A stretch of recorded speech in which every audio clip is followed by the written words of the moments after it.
as friends from far and wide for a Sabbath day's afternoon. As we caught up on old times, I asked one friend about her husband's new book. And I said, "What's it called? And what's it about?" She said, "It's called Hunger." When I asked her what it was about, this was her response. "Some people think it has a lot to do with Catholic stuff, but it really doesn't." She must have realized that I was puzzled by that description of the book, so she promised we could get together again and talk about it when her husband got back into the country. He was traveling in Europe at the time, teaching spiritual formation. Being retired and having some time on my hands, I went home, ordered a used copy online for 98 cents plus postage, and I read it. And here my concerns began. Soon after reading Hunger, I headed for the College Place ABC to get to know the manager, a lady by the name of Carol Geisinger.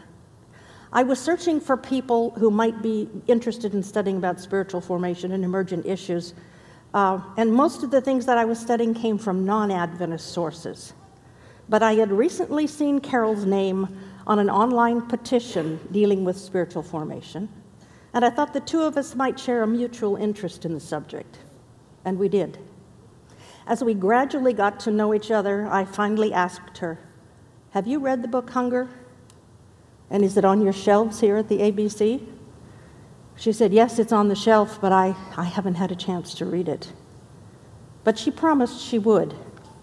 And then she reached over right next to the cash register where she was working, and she handed me a book from that stack. And she said to me, "Janet, you really need to read this book. This is the book by Rick Howard. It's called Omega Rebellion. If you really want to know more about spiritual formation, you need to read this book." So I bought it, and I read it. Finally, here was a book, The Omega Rebellion, in which I found information about spiritual formation written by a Seventh-day Adventist from his own personal testimony of having been in that element before he was a Christian, experiencing going into these mystical situations. And he corroborated all that with Scripture and the spirit of prophecy and the concerns about it happening in our church. A few weeks later, I went back to the ABC. I had read Omega Rebellion and felt very well informed.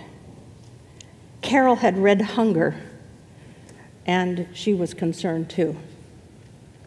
As we discussed the book Hunger, I asked her what later turned out to be a life-changing question.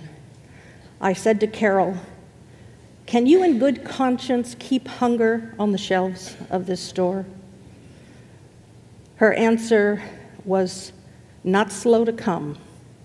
It was immediate. She said, "No, I can't." She took a courageous stand, and the Hunger books were removed from the ABC's bookshelves. A few days later, Dr. John Dybdahl, my friend's husband, and the author of the book Hunger, stopped by at the ABC. Now, Dr. Dybdahl, to put it mildly, has credentials. Missionary, doctorate in ministry, theology professor, seminary professor, former university professor, author of 5 books, editor of the Andrews Bible, and probably much more that I don't know of. He's a very accomplished man. As he wandered into the ABC, he noticed that his book, Hunger, was not in sight, and he asked Carol where it was. She then courageously articulated her concerns about the book Hunger to its author directly. He patiently listened to her. He was kind and gracious, as Dr. Dybdahl always is. She even asked him if her actions, taking the book off the shelf, might affect her job. He kindly assured her that he would never do anything like that. Yet within a very few days of that conversation, 2 Walla Walla University church pastors paid scolding visits to Carol's office. One, a female pastor, yelling at the top of her lungs, "How dare you, a man with such credentials," causing another ABC employee to burst into tears.